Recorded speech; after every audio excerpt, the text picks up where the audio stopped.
नमस्कार दोस्तों, मेरा नाम है गौतम और आज इस वीडियो में हम एक हाई रिटर्न वाले पोर्टफोलियो के बारे में बात करेंगे। दोस्तों, अगर आप म्यूचुअल फंड में इन्वेस्टमेंट करते हैं या फिर इन्वेस्टमेंट करने के बारे में सोच रहे हैं, तो आपका जो प्राइमरी एम होगा कि यही होगा कि ज़्यादा से ज़्यादा आप इन्वेस्टमेंट करके रिटर्न जनरेट कर सकें। तो एक हाई रिटर्न वाला पोर्टफोलियो कैसे बनाया जाता है, इसी के बारे में इस वीडियो में डिटेल में हम बात करने वाले हैं। देखिए, अगर आप ज़्यादा रिटर्न लेना चाहते हैं म्यूचुअल फंड में इन्वेस्टमेंट के थ्रू, तो थोड़ा बहुत तो रिस्क आपको उठाना ही पड़ेगा। तो इस वीडियो में हम डिटेल में बात करेंगे कि अगर हम अपनी पोर्टफोलियो में मैक्सिमम 2 स्मॉल कैप फंड्स को ऐड करते हैं और 1 या 2 मैं मिड कैप की बात करूंगा और एक फ्लैक्सी कैप फंड अगर हम शामिल करते हैं, तो डेफिनेटली लॉन्ग टर्म में हम एक अच्छा खासा रिटर्न जनरेट कर सकते हैं। अगर आपने बिल्कुल सही फंड चुना तो डेफिनेटली आपका जो रिटर्न है 15% से ज़्यादा होगा, 100%। तो चलिए जानते हैं कि आखिर वो कौन-कौन से म्यूचुअल फंड स्कीम हो सकते हैं इन डिफरेंट डिफरेंट कैटेगरी के, जो हम अपनी पोर्टफोलियो में ऐड कर सकते हैं। लेकिन उससे पहले आपसे रिक्वेस्ट है, अगर आप इस चैनल पे नए हैं तो प्लीज़ इसे लाइक करें, शेयर करें और ज़्यादा से ज़्यादा सब्सक्राइब करें। तो चलिए देखते हैं, सबसे पहले हम बात करेंगे स्मॉल कैप कैटेगरी का कि कौन-कौन से बेस्ट फंड हैं जिन्हें हम अपनी पोर्टफोलियो में ऐड कर सकते हैं। तो मैं स्क्रीन को स्विच कर रहा हूँ, आप ध्यान से देखिएगा। ठीक है, तो यहाँ स्क्रीन पे आपको दिख रहा होगा कुछ स्मॉल कैप फंड्स, जैसा कि पहला है quant small cap fund, second हमने लिया है बंधन small cap fund and the third one is Nippon India small cap fund और लास्ट में इसका हम कंपैरिजन करेंगे इसके बेंचमार्क से, ठीक है? तो अगर मैं रिटर्न की बात करूँ, 1 ईयर का आप रिटर्न देखते हो, क्वांट का 1.38% है, बंधन स्मॉल कैप ने बिल्कुल आउट परफॉर्म किया है, इसने 19.21% का रिटर्न बना के दिया है। वहीं निप्पॉन की मैं बात करूँ तो इसने 5.95% का बना के दिया है। देखिए, मार्केट को ऑब्ज़र्व करके आप देखेंगे तो पाएँगे इस साल मतलब जो रिटर्न रहा है स्मॉल कैप का या फिर किसी अदर कैप का भी आप देखो, मिड कैप देखो, लार्ज कैप देखो, तो उतना ज़्यादा प्रदर्शन नहीं रहा है। लेकिन बंधन ने पता नहीं क्या चेंजेस किए, क्या इसकी स्ट्रैटेजी थी, फंड मैनेजर ने क्या प्लानिंग की थी कि इसका जो रिटर्न है काफ़ी शानदार निकल के आया है। वैसे ये एक अच्छी बात है, अगर इतना रिटर्न कोई फंड मैनेजर ला के दे रहा है तो ये अपने आप में बहुत ही शानदार बात है। तो इसकी तुलना अगर मैं इसके बेंचमार्क से करूँ जो कि 5.39% है, तो उसकी तुलना में quant small cap fund down दिख रहा है, लेकिन बंधन और निप्पॉन यहाँ पे एज लेते हुए दिख रहे हैं। तो ये हो गया 1 ईयर का रिटर्न। वहीं अगर आप 3 ईयर एंड 5 ईयर का रिटर्न देखें, तो 3 ईयर में 30% के आसपास इसने रिटर्न बना के दिया है। बंधन ने 33.74% के आसपास रिटर्न बनाया है। वहीं निप्पॉन की बात करें तो 29.14 का इसका रिटर्न रहा है। बेंचमार्क पिछले 3 साल में जो रिटर्न बना के दिया है 25% के आसपास दिया है। तो 3 साल का अगर डेटा देखें तो ये काफ़ी अच्छा है। सभी ने अपने बेंचमार्क को, ठीक है, आउट परफ़ॉर्म किया है। वहीं 5 साल का अगर मैं डेटा देखता हूँ तो 5 साल का भी डेटा काफ़ी शानदार है। 44%, 39%, 38%, जबकि बेंचमार्क 36.38% का रिटर्न बना के दिया है। तो लॉन्ग टर्म में इसीलिए इन्वेस्ट करने के लिए कहा जाता है। लॉन्ग टर्म में आप देखोगे, अगर आपने सही फंड सेलेक्ट किया है तो डेफ़िनेटली वो आपके बेंचमार्क से ज़्यादा रिटर्न बना के दे रहा होगा। तो ये तो हो गया स्मॉल कैप के फंड के रिटर्न के बारे में। यहाँ पे मैंने क्वांट स्मॉल कैप फंड, बंधन small cap fund, Nippon small cap fund के 1 साल, 3 साल और 5 साल के रिटर्न को मैंने डिटेल में एक्सप्लेन किया है। अब ये जो रिटर्न हमें मिले हैं, कितना रिस्क लेकर मिले हैं, कितनी वोलेटिलिटी में मिले हैं, इन सब के बारे में भी जानना बहुत ज़रूरी है। तो अगर मैं रिस्क रेशियो की बात करूँ, तो हम सबसे पहले देखेंगे स्टैंडर्ड डेविएशन, उसके बाद शार्प रेशियो देखेंगे, उसके बाद हम देखेंगे अल्फ़ा रेशियो।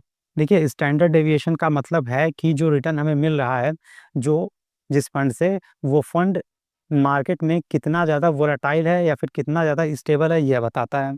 तो अगर क्वांट का आप देखोगे, इसका 18.87% है, जबकि जो बेंचमार्क है उसका 17.9% है। तो इसकी तुलना में, बेंचमार्क की तुलना में ठीक है ये फंड, क्योंकि यहाँ से ये एज लेता हुआ दिख रहा है। वहीं अगर मैं शार्प रेशियो की बात करूँ तो ये 0.85% है, जबकि इसका बेंचमार्क केवल 0.75% है। वहीं अल्फ़ा आप चेक करोगे तो अल्फ़ा अपने बेंचमार्क से हमेशा ज़्यादा है, चाहे मैं निप्पॉन की बात कर लूँ, चाहे मैं बंधन स्मॉल कैप फंड की बात कर लूँ या फिर मैं क्वांट स्मॉल कैप फंड की बात करूँ, सभी ने बेंचमार्क को आउट परफॉर्म किया है। अल्फ़ा हमेशा पॉजिटिव में रहे तो ज़्यादा अच्छा है, अगर ज़ीरो है, नेगेटिव है, तो वो बहुत ख़राब माना जाता है।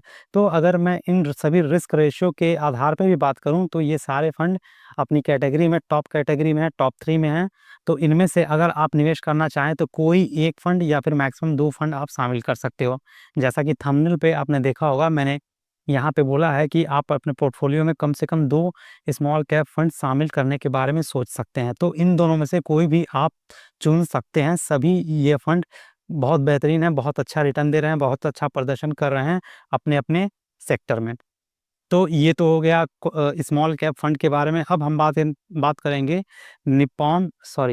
मिड कैप कैटेगरी के कौन-कौन से फंड हैं जिसमें हम निवेश करने के बारे में सोच सकते हैं।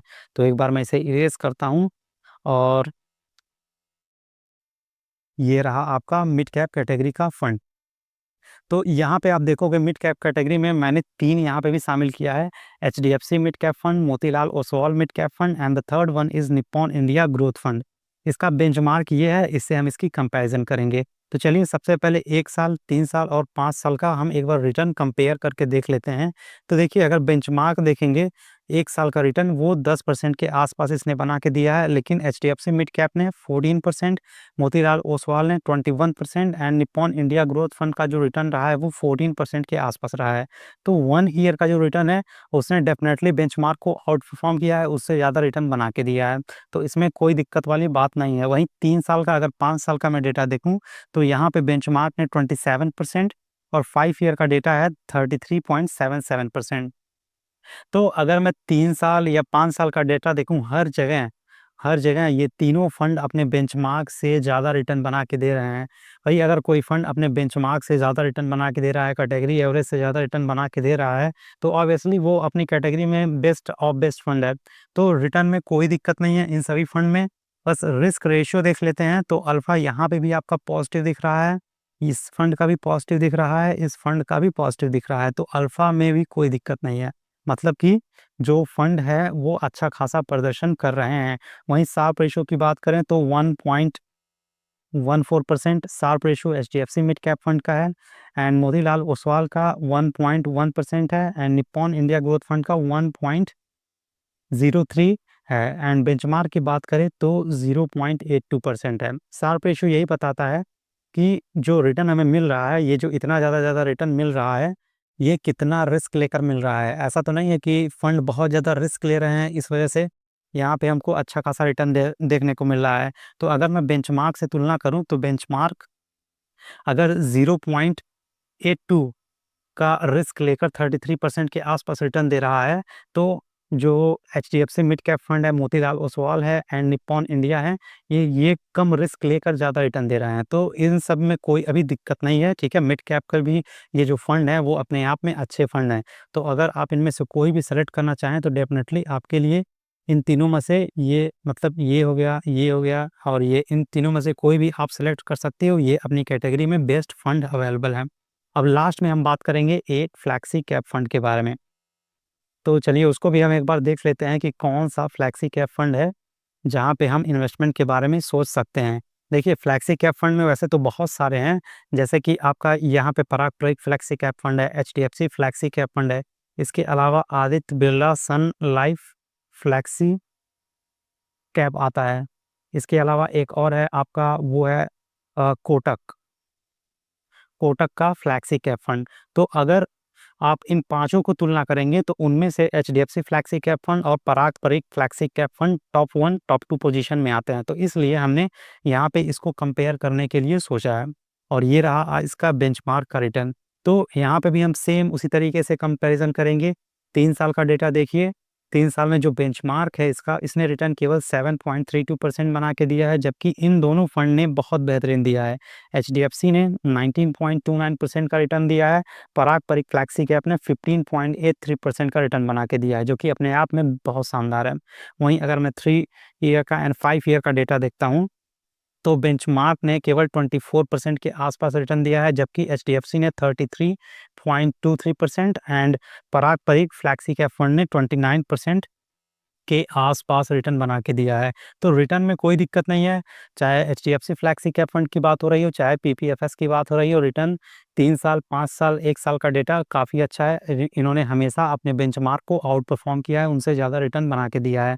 और रिस्क रेशियो की बात करें तो इसका स्टैंडर्ड डेविएशन 10.24 है, इसका स्टैंडर्ड डेविएशन 12.26 है एंड बेंचमार्क का 14.3% है, तो इसमें भी कोई दिक्कत नहीं है। अल्फ़ा रेशियो इनका पॉज़िटिव है, यहाँ भी पॉज़िटिव है और यहाँ पे आखिरकार पॉजिटिव है ही, मतलब जो अल्फा रेशियो है यहाँ पे अपने बेंचमार्क को आउट परफॉर्म कर रहा है, उनसे ज़्यादा रिटर्न बना के दे रहा है। और स्टॉप रेशियो भी यहाँ पे ठीक ही है, कोई दिक्कत वाली बात नहीं है। तो अगर आप यहाँ से कोई एक फ्लैक्सी कैप भी चुनना चाहें, तो यहाँ से ये दोनों में से कोई आपके लिए एक बेहतर विकल्प हो सकता है। चाहे आप इसे सेलेक्ट कर सकते हैं या फिर चाहें तो इन दोनों में से कोई भी सेलेक्ट कर सकते हैं, ठीक है? तो आई होप अभी आपको समझ में आ गया होगा कि कैसे एक हाई ग्रोथ वाला पोर्टफोलियो बनाया जाता है। देखिए, यहाँ पे जो मैंने फंड बताया है, ये कोई रिकमेंडेशन या फिर सजेशन नहीं है। ऐसा मत सोचिएगा कि मैंने यहाँ पे नाम इन सभी फंड के ले लिए तो ये बेस्ट ऑफ बेस्ट हैं। वैसे हैं ये अपनी कैटेगरी में बेस्ट फंड हैं, लेकिन फिर भी अगर आप निवेश करने के बारे में इसमें सोच रहे हैं, तो एक बार आपका जो पर्सनल फाइनेंस एडवाइज़र होगा, उससे डिस्कस कीजिए कि इस व्यक्ति ने मुझे ये फंड इस कैटेगरी के बताए हैं, क्या ये सही फंड है मेरे लिए? देखिए, हर एक इंसान का जो रिस्क एपेटाइट है, इन्वेस्टमेंट का स्टाइल है, मॉडल है, वो डिफरेंट होता है।